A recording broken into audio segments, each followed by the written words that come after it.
Merci Isabelle. Moi j'ai une remarque par rapport à ta conclusion et puis une question. La remarque, c'est qu'on constate aussi toujours la difficulté et le besoin d'élargir les cercles de gens qui apprécient ce qu'on fait et ce qu'on propose collectivement.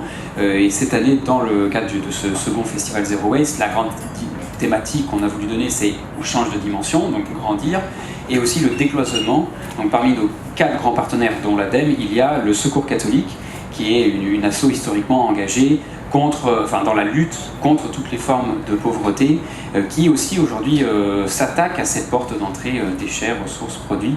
Et donc c'était important pour nous de les avoir pour parler à d'autres publics aussi peut-être plus défavorisés, ou comment inclure les personnes en état de pauvreté dans la transition écologique, comment les en rendre bénéficiaires. Donc, on voulait saluer aussi ce partenariat-là. Ma question porte sur le sujet que tu évoquais, entre militantisme, activisme politique, etc. La table ronde d'ouverture d'hier matin, c'était « Le zéro déchet est-il un projet politique ?» Parce que nous, notre asso, créé il y a 21 ans, fait en fait de la politique 90% de son temps et peu sur le mode de vie personnel, même si, évidemment, on a un peu des actions là-dessus. Et souvent, un certain nombre de personnes qui sont adhérentes ou sympathisants nous disent « Moi, je ne suis pas militant ». Et bon, le terme d'activisme parfois est plus fort, enfin bon, ça dépend, mais je ne suis pas militant, mais c'est une forme de non-militantisme qui en même temps est très militant, parce que se pointer chez son boulanger avec sa gamelle, voilà, c'est difficile quand tu te prends un refus dans la tête, donc c'est en fait un militantisme qui t'expose quand même à de la difficulté, à de l'inconfort. Donc, est-ce que c'est quand même pas une forme de militantisme et au final, souvent, quand les actes individuels sont amenés à beaucoup très généralisés dans le mode de vie des gens, il y a une forme quand même aussi de radicalité. Alors nous, des fois, on nous taxe d'extrémisme, donc un mot qu'on n'aime pas du tout, mais de radicalité, donc d'engagement quand même très fort. Est-ce que c'est quand même pas aussi une forme de militantisme? Et puis souvent, lorsque l'action individuelle ne suffit plus forcément, les collectifs commence à se tourner vers les collectivités locales, parce qu'on se rend compte que quand on vous a refusé 2-3 fois d'installer un composteur ou de soutenir telle initiative, il faut se grouper collectivement, en asso ou collectif, et puis aller voir les élus et obtenir ce qu'on veut obtenir, et finalement c'est refaire un peu la politique. Alors, est-ce que tu as analysé cette transition temporelle ou dans les esprits des gens? Parce que nous, on a il y a un désaveu de la politique qui fait que les gens ne se tournent vers un mode de vie individuel, je fais ma part, etc. Et en même temps, des fois, ils reviennent fort sur des enjeux politiques, vers les collectivités, l'État, des sujets qui sont plus difficiles à communiquer. Est-ce que tu as eu une lecture un peu de ces mouvements entre individuels, politiques? Oui. Alors, il peut y avoir différentes lectures. Alors déjà, je pense que par rapport à l'histoire du CNID, c'est-à-dire que effectivement, ces gens de politisation... Le nom initial de l'asso Zero Waste France en 1997. Parce que on a discuté de ça ensemble sur la politisation, j'ai réfléchi à cette question de la politisation. Il y a plusieurs façons de l'apprendre. D'abord, à mon sens, on peut l'apprendre par rapport à l'histoire de votre organisation, Zero Waste.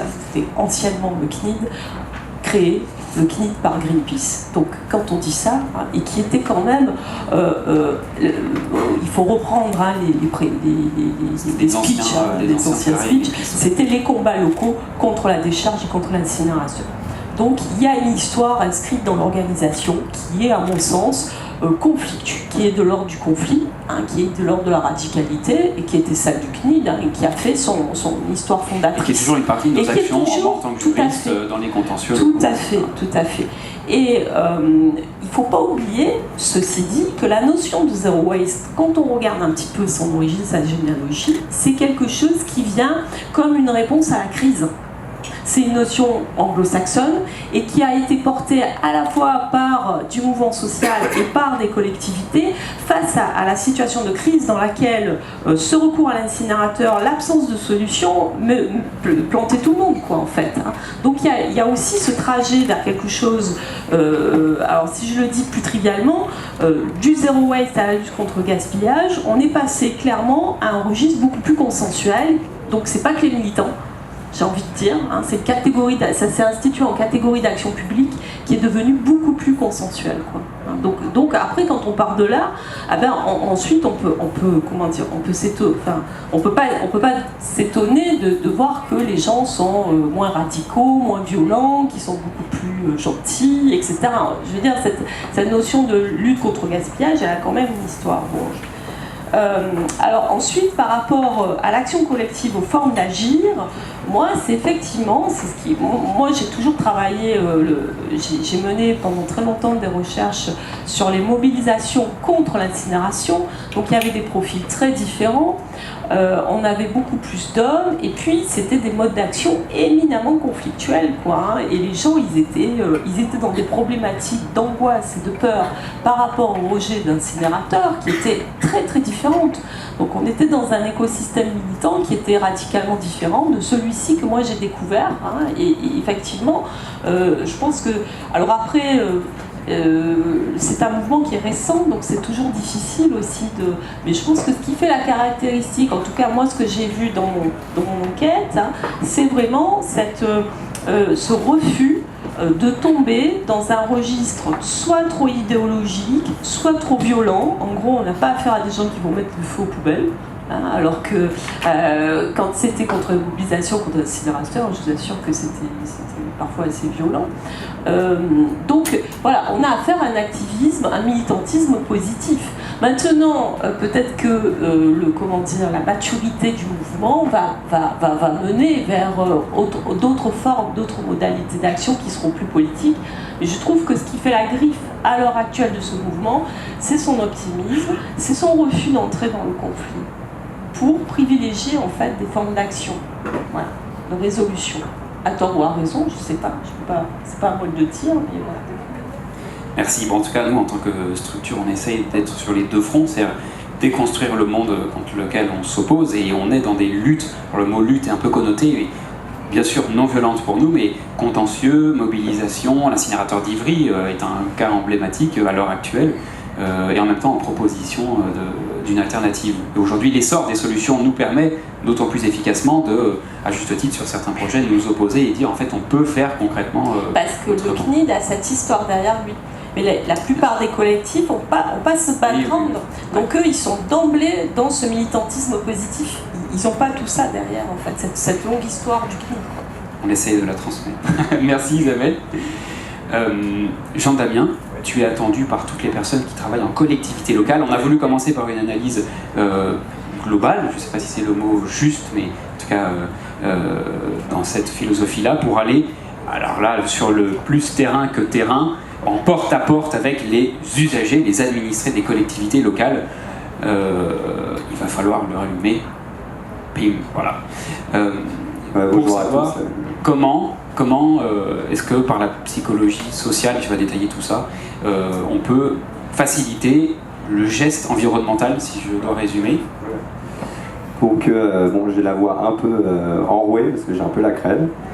Donc, il y aura peut-être des petits bruits de gorge. Voilà, je suis désolé, mais voilà, je ferai au mieux. Donc, c'est vrai que je vais pas décrire le mouvement zéro déchet. Je vais plutôt parler des stratégies qu'on peut mettre en place pour accompagner son essor. Je pense que la psychologie sociale elle peut être utile dans ce cas-là, quoi. Donc je vais parler comme psychologue social, donc j'utilise des études publiées dans ma discipline, et je vais aussi parler en tant qu'agent de sensibilisation sur le terrain pour le syndicat Émeraude. Donc je vais aussi parler d'expérience. Alors je vous propose de traiter deux problèmes. Premier problème, comment changer les idées et les comportements. Donc ça sera mon premier point. Deuxième problème, comment pousser les gens à prendre la bonne décision, mais sans empiéter sur les libertés. Et là, je vous parlerai des nudges. Alors donc, premier point, comment changer les idées et les comportements. Donc les comportements, c'est visible de l'extérieur, donc le fait de trier ou de ne pas trier. Par contre, les idées, c'est la somme de connaissances que vous avez sur le recyclage ou le zéro déchet, ça vous appartient. Alors, la réponse classique à ce problème, ça consiste à dire, on a un petit coup d'eau quand même. Donc pour changer les idées et les comportements, il faut exposer les gens à de l'information. Si vous leur expliquez en porte-à-porte, donc vous sonnez chez les gens, vous leur dites voilà comment on trie et pourquoi on trie, eh ben, les gens vont aligner leur comportement sur leurs connaissances. Alors le problème, c'est qu'on expérimente tous au quotidien un écart important entre ce qu'on pense et ce qu'on fait, quoi. Il y a un écart entre nos idées et nos connaissances. Et c'est particulièrement vrai dans le domaine environnemental. Et du coup, on comprend facilement pourquoi, lorsqu'on a voulu vérifier l'efficacité des campagnes de sensibilisation, et ben pourquoi en fait elles s'avèrent globalement inefficaces. Elles sont inefficaces parce que souvent elles se contentent d'exposer les gens à de l'info, donc ils en sortent beaucoup plus renseignés, et pour autant ils ne vont pas changer leur comportement derrière. Donc, exposer les gens à de l'information, ça peut marcher sur les gens très motivés, sur les pionniers, mais ça ne va pas rallier tout le monde. Alors justement, la com engageante, elle essaye de surmonter ses limites. Donc vous trouvez sur le site de l'Université de Lorraine une formation à la communication engageante. Donc c'est pour ça que je ne vais pas beaucoup détailler la théorie, je vais plutôt vous parler de ce qu'on a fait avec mes collègues. Donc c'est une procédure inédite de sensibilisation en porte-à-porte. Et cette procédure, elle essaye du coup de faire en sorte que les gens trient davantage leurs déchets. Donc cette méthode respecte les principes de la communication engageante, bien sûr. Donc en quoi elle se distingue d'un porte-à-porte classique? Et ben, en com engageant, premier point, on va surtout faire agir les gens. On va beaucoup les rendre actifs. Donc concrètement, donc, on leur propose un bilan de leur pratique de tri. Donc voilà, dans quelle poubelle vous avez l'habitude de jeter aux canettes par exemple. On fait ça pour différents déchets et après on peut leur montrer leur bilan de leur pratique de tri. Vous voyez, c'est subtilement différent, malgré tout on les fait agir. On ne se contente pas de leur expliquer les consignes. Deuxième action, on leur dit, voilà, puisque vous ne triez pas vos canettes, est-ce que vous accepteriez de choisir ce geste, s'il vous semble facile à atteindre. Voilà. Donc on leur propose un geste dans une liste préétablie. Là encore, on les fait un peu plus agir, parce qu'on leur propose de prendre une décision et un objectif atteignable. Enfin, troisième action, on leur propose de s'engager pour le recyclage. On leur dit, voilà, donc on est nombreux à trier mais on ne s'en rend pas compte. Donc pour rendre ce geste visible, est-ce que vous seriez d'accord pour vous engager en ligne sur le site du syndicat Émeraude? Auquel cas, votre nom apparaîtra sous la forme d'une liste. Donc là encore, on fait un peu plus agir les gens parce qu'on leur offre une opportunité de prendre une décision qui sera engageante. Donc voilà, en com engageante, on va faire agir les gens, mais on va aussi travailler le discours. On ne fait pas que faire agir les gens, et pour faire travailler le discours, il y a différentes recommandations. Première recommandation, il vaut mieux parler de ce que les gens font plutôt que de ce qu'il faut faire. Donc on va essayer subtilement de dire que beaucoup de gens trient déjà leurs déchets. Alors comment on a fait? Donc on a dit, bah voilà, sur 100 Français, combien trient leurs déchets? Donc on attend la réponse. Généralement, cette réponse est sous-évaluée, je ne sais pas, 60%. Et là, on leur dit, bah, c'est quand même à peu près 87% des Français qui trient leurs déchets en moyenne nationale. Donc, si vous vous y mettez, vous ne serez pas le seul à le faire. Et ça tombe bien parce que le tri des déchets, c'est un geste qui prend sens collectivement. Donc, on va plutôt essayer de dire que les gens le font déjà. Deuxième recommandation en communication engageante, essayer de faire en sorte que les gens génèrent eux-mêmes des arguments en faveur du recyclage. Plutôt que de les exposer à un discours où ils sont passifs, on va leur dire, voilà, qu'est-ce que vous diriez à un ami pour le convaincre de l'importance du recyclage? Donc là, ils nous proposent une réponse. Souvent, ça va être pour sauver la planète. Voilà. Et donc, troisième recommandation, une fois qu'ils ont réfléchi, on leur propose notre argumentation. Et cette argumentation, elle est élargie. Elle n'est pas simplement environnementale. On leur dit, ok, c'est bon pour la planète parce qu'on brûle moins de matière. Si c'est bon pour la planète, c'est bon aussi pour les autres gens. Donc, c'est un geste altruiste et solidaire. Donc là, on joue sur le côté altruiste.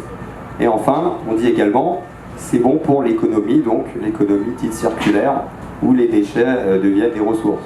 Alors à ce moment-là, c'est très important, mais on n'a pas trop le temps de le faire parce que porte-à-porte, c'est rapide. Il faut également essayer d'élargir au mode de vie zéro déchet tout court. Pourquoi? Parce que le problème du tri des déchets, c'est que souvent, ça devient un comportement plafond. Puisque je trie mes déchets, alors je fais ma part et je n'ai pas besoin d'être dans la prévention des déchets et je peux être catastrophique pour tous les autres éco-gestes. Donc c'est important d'intégrer le tri dans la problématique plus générale de la prévention des déchets. Donc voilà, on expose à une argumentation élargie. Et tout ça, on le fait dans un climat de liberté, donc c'est un point assez important. On évite tout ce qui va donner un sentiment de pression aux gens. Donc pour donner un climat de liberté, il y a différentes manières. Donc on peut le faire de manière explicite. Est-ce que vous êtes d'accord pour participer? Et comme ça la personne, elle peut prendre la décision oui ou non. Mais le climat de liberté, on peut aussi le faire de manière plus implicite par le non-verbal. Donc avec une manière d'être assez décontractée, Comme ça, la personne ne se sent pas responsable de l'interaction. Et ça, c'est plus un point de vue personnel sous fond d'expérience. Il n'y a pas d'étude sur le lien entre la manière d'être décontractée et le sentiment de liberté. Mais j'ai l'impression de le ressentir sous fond d'expérience.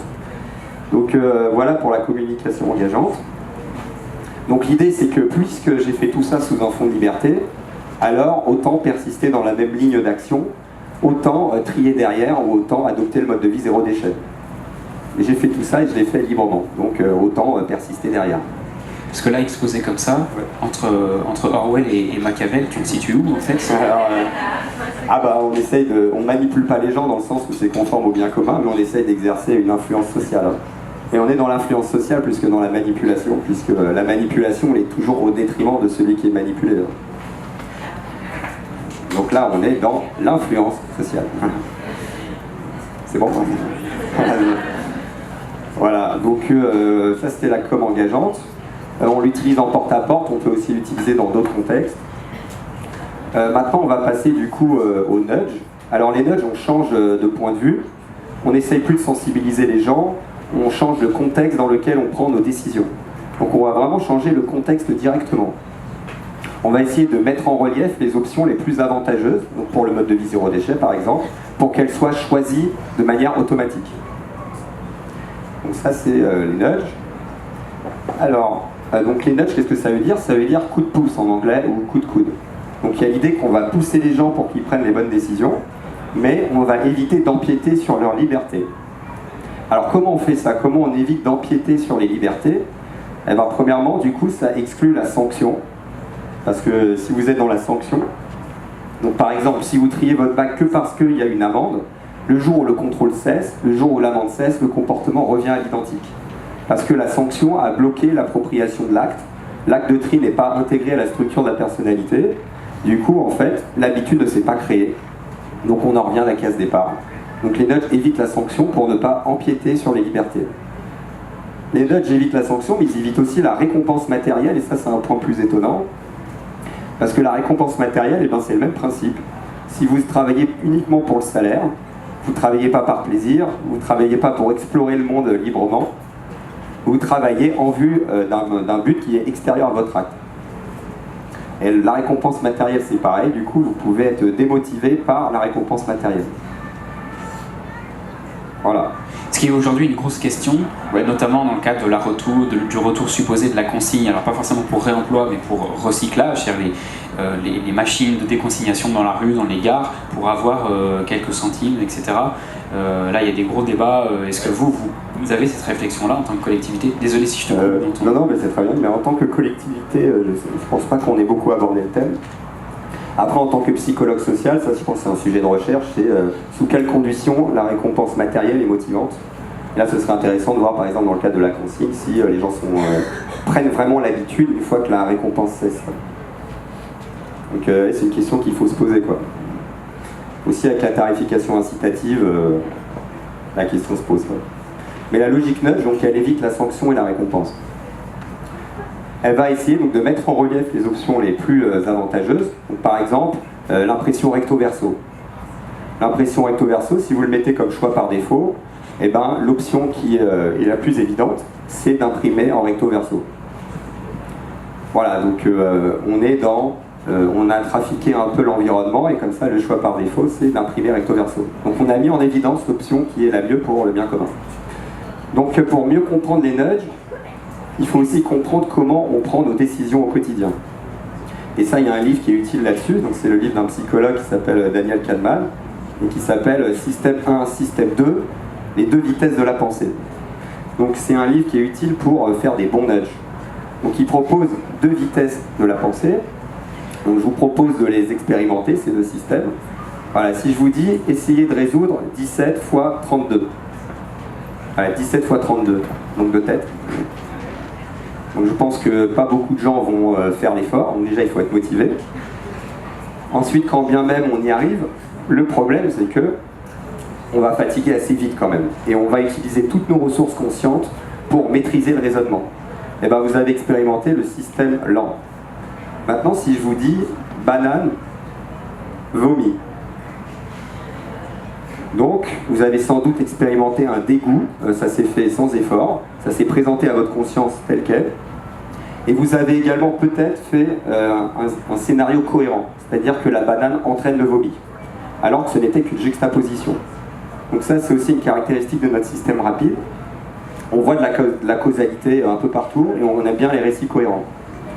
Donc, on a deux systèmes de pensée. Mais alors, quel est le personnage principal de l'histoire au quotidien ? Eh bien, c'est le système rapide. Le système rapide. Et du coup, en fait, l'idée, c'est qu'on a une rationalité limitée. Donc, il faut aider les gens à prendre leurs bonnes décisions, parce que notre système lent, il fatigue très vite. Par contre, les automatismes, ça, il n'y a pas de problème, ça se fait sans effort. Donc, les nudges, ils vont essayer de travailler sur nos automatismes.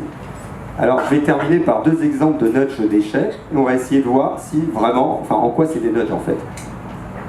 Donc, il y a un nudge, donc ça se passe en cafétéria. On a simplement réduit la taille des assiettes. On a réduit la taille des assiettes et ça a diminué le gaspillage alimentaire de 20%. Alors, en quoi c'est un nudge ?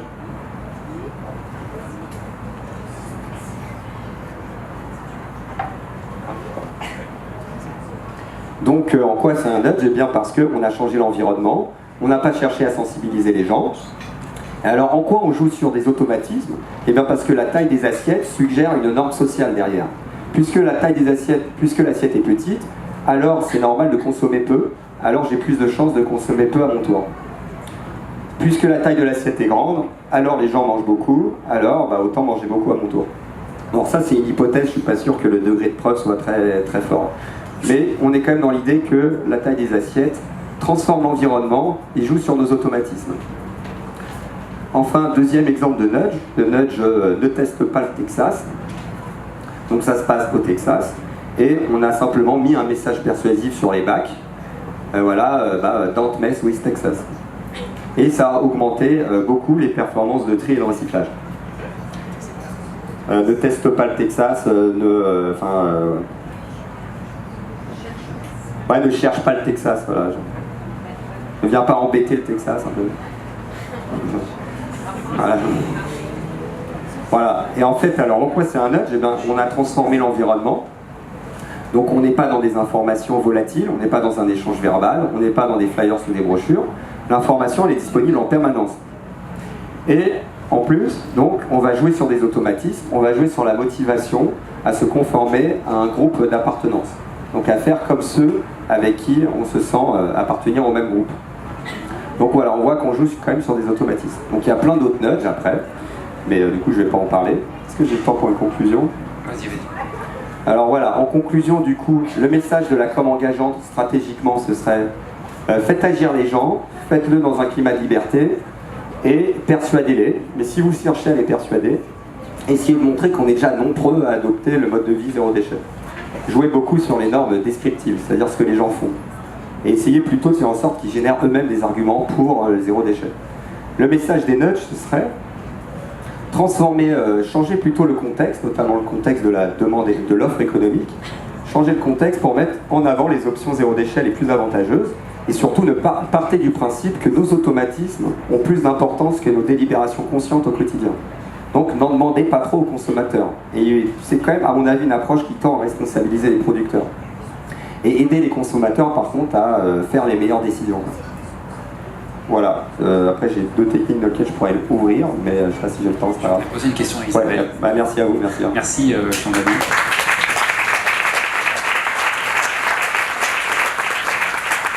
Il nous reste 3 petites minutes pour une petite question. Tout à l'heure, sur la grande scène, il y a une session avec des blogueurs, des youtubeurs connus, Professeur Feuillage et d'autres, Partager c'est sympa et d'autres.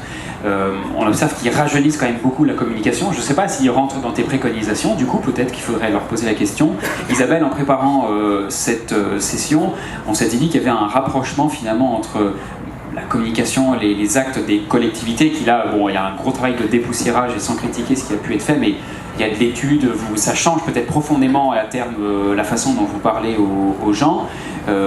Les réseaux militants sont déjà finalement très très impliqués dans cette démarche d'innovation sociale. Est-ce qu'il y a un rapprochement entre institutions qui sont forcément moins calées sur la rapidité du temps et c'était pas une critique ce que je viens de dire, mais et puis la société civile qui évidemment est dans la réaction beaucoup plus. Alors le point commun que je trouve, c'est cet empressement à privilégier l'action qui s'observe de part et d'autre, du côté des activistes et du côté des institutions. Mais après, j'émettrai une critique. Bon voilà, je suis désolée, c'est un peu mon job aussi. Mais je trouve que la politique des nudges, elle est à l'opposé finalement des militants que je vois moi, qui sont des gens qui réfléchissent énormément. D'abord, qui sont toujours dans des cogitations pour être en adéquation avec ce qu'ils pensent, donc ils font de cette adéquation un enjeu existentiel, un enjeu de positionnement extrêmement fort. Bon, donc ça veut dire qu'il y a des groupes sociaux pour lesquels ce n'est pas un enjeu. Mais par ailleurs, ce que j'ai oublié de dire tout à l'heure, et qui me semble pas en contradiction, enfin pas en accord avec les nudges, c'est que les nudges, finalement, on simplifie à mort et puis on range les gens dans des cases, voilà, ils vont réagir comme ça, etc. Et or, moi, ce que si je peux me permettre, c'est des effets en moyenne. Après, les effets globalement sont assez faibles. On sait très bien que les variations individuelles font que ça ne va pas marcher sur tout le monde, et bien sûr. Voilà. Et voilà, on va arriver à ce que je veux dire, mais ce qui fait la force, à mon avis, de cet activisme, c'est que c'est des groupes sociaux en mobilité, et donc ça veut dire quoi? Ça veut dire qu'en fait, ils circulent dans les sphères de la vie sociale, dans les milieux, et c'est comme ça qu'ils font passer le message de la lutte contre le gaspillage. C'est ça qui fait d'eux les porteurs de nouvelles normes et de nouvelles valeurs qui remettent en cause des modes de vie gaspillatoires. C'est qu'en fait, ils ne sont pas attachés aux normes et aux valeurs de leur groupe de référence. Ils sont en mobilité. Donc ils peuvent adopter de nouvelles normes, de nouvelles valeurs et les véhiculer dans des univers sociaux qui sont complètement différents.